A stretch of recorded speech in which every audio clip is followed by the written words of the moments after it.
ధర్మస్థలం నుండి కుక్కే సుబ్రహ్మణ్య స్వామి టెంపుల్కి వెళ్ళే దారిలో సౌత్ తడక మహాగణపతి టెంపుల్ ఉంటే దాన్ని కూడా దర్శించుకోవడానికి వచ్చాం. అన్ని దేవాలయాల్లో లాగా ఇక్కడ ఆలయానికి గర్భగుడి ఉండదు. అదే ఈ ఆలయం యొక్క విశిష్టత. ఈ ఆలయం అత్యంత మహిమాన్వితమైన ఆలయంగా పేర్కొంటారు. ఈ ఆలయ చరిత్ర విషయానికి వస్తే, ఒక రాజు కుటుంబం ఏర్పాటు చేసిన ఈ గణపతి ఆలయం ఒకప్పుడు శత్రువులచే నాశనం చేయబడింది.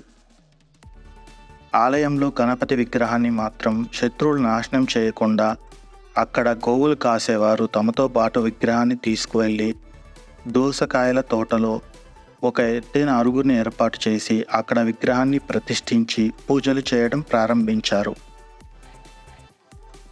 ఆ ప్రాంతాన్ని ఇప్పుడు సౌత్ తడక మహాగణపతిగా పిలుస్తున్నారు. మొదట గోవులు కాసేవారు వినాయకుడికి ప్రసాదంగా దోసకాయని పెట్టారు. అందువల్లే ఈ ప్రాంతానికి సౌత్ తడక అని పేరు వచ్చింది. ఎవరైనా ఏదైనా ఇక్కడ కోరుకుంటే 3 నెలల్లో వారి కోరికలు తీరుతాయని భక్తుల విశ్వాసం. ఇక్కడ దేవుడికి ముడుపులుగా గంటల్ని సమర్పిస్తారు. ఇక్కడ 200 దాకా ఆవులు ఉన్నాయి. 24 గంటలు ఈ ఆలయం ఓపెన్లో ఉంటుంది. ఇక్కడ అటుకులు బెల్లంతో చేసిన ప్రసాదం ఇస్తున్నారు. ఈ ప్రసాదం చాలా రుచిగా ఉంది. మీరు ఎప్పుడైనా ధర్మస్థలం వెళ్ళినప్పుడు తప్పకుండా దగ్గరలో ఉన్న ఈ సౌత్ తడక మహాగణపతి టెంపుల్ని సందర్శించండి.